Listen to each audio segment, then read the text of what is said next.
माँ को कौन रखेगा? भैया जरा इधर आना।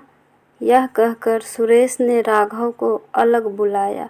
सुरेश: भैया आगे का कुछ सोचा है? राघव: मतलब? सुरेश: ओहो भैया, माँ का क्या करना है? अब पापा तो रहे नहीं तो माँ का अकेले रहने का तो कोई सवाल ही नहीं उठता। ऐसे में हमें ही उन्हें रखना पड़ेगा। राघव: सुरेश, तेरी भाभी भी मुझसे यही कह रही थी। खैर पापा की तेरहवीं निपटने दे, फिर सोचते हैं क्या करना है। सुरेश: देखो भैया, मेरा तो आप जानते ही हैं, जैसे तैसे खुद के परिवार की गाड़ी खींच रहा हूँ। ऐसे में माँ का खर्चा उठाना भारी पड़ेगा। ऊपर से माँ तो ज़्यादा समय बीमार ही चलती है, उनकी दवाइयों का खर्च, यह सब सोचकर ही मेरे हाथ पैर ठंडे हो रहे हैं। राघव: मेरा भी हाल कुछ ज़्यादा अच्छा नहीं है। अब मैं भी तो कोई करोड़पति नहीं हूँ। देख सुरेश, माँ किसी के पास भी रहे, खर्च तो ज़्यादा ही होगा, इसलिए बीच का रास्ता निकालना पड़ेगा। इन दोनों के पिता का निधन अभी अभी हुआ था और यह लोग अपने पिता के लिए शोक मनाने की जगह अपनी माँ को कैसे रखेंगे, यह सोचकर परेशान थे। दोनों भाई नौकरी के सिलसिले में अलग अलग शहर में रहते हैं। बूढ़े माता पिता यहाँ अकेले खुद के मकान में रहते थे। जब तक दोनों साथ थे, बेटों पर कोई भी जिम्मेदारी नहीं डाली, पर अब इनके पिता दुनिया से प्रस्थान कर चुके थे। ऐसे में इनकी माँ अकेली कैसे रहती? बड़ी अजीब बात है ना। माँ कभी अपने बच्चों को बोझ नहीं समझती, चाहे 4 बच्चे हो या 6, पर बच्चे चाहे कितने भी हो, एक माँ को बोझ समझने लगते हैं। खैर, इनके पिता की 13वीं के बाद दोनों भाई और उनकी पत्नियां सुधा जी के पास गए। वे लोग आपस में बात करके एक योजना बनाए थे कि माँ को कोई भी अपने पास ज़्यादा दिन नहीं रखेगा। 1 महीने राघव तो 1 महीने सुरेश रखेगा। इससे दोनों का बराबर का खर्च होगा। फिर यह मकान बेचकर दोनों बराबर बांट लेंगे। राघव: माँ, आपसे बात करनी थी। सुधा जी: हाँ जानती हूँ। सुरेश: आप जानती हैं? सुधा जी: माँ हूँ तुम लोगों की। जब तुम लोगों ने बोलना भी नहीं सीखा था तब भी तुम लोगों की बात समझ जाती थी, तो आज नहीं समझूंगी? दोनों भाई हैरानी से अपनी माँ की ओर देख रहे थे।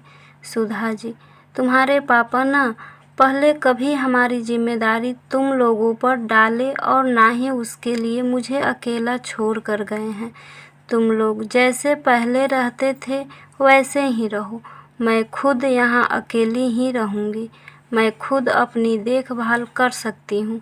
और रही बात इस मकान की, वो तो तुम्हारे पापा ने मेरे बाद अनाथ आश्रम को दे दिया है, क्योंकि उनका कहना था जब बच्चों ने कभी हमारी सुध ही नहीं ली, फिर उन्हें बैठे बिठाए यह घर क्यों देना।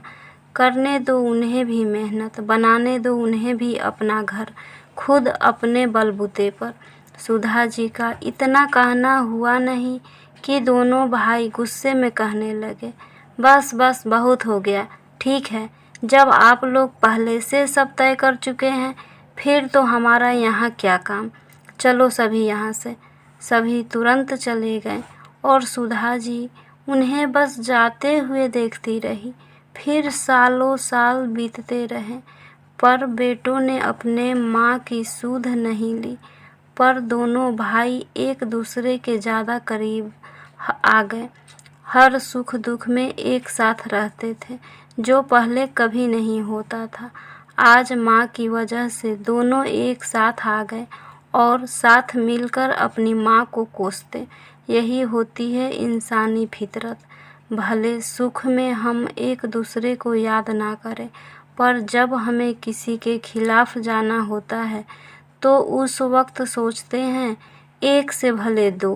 फिर एक रोज़ उन्हें उनके माँ की मरने की खबर मिली, तो इस पर सुरेश ने कहा, चलो भैया, माँ ने अपना कर्तव्य नहीं निभाया, पर हम बेटे मुखाग्नि देकर अपना कर्तव्य निभा देते हैं।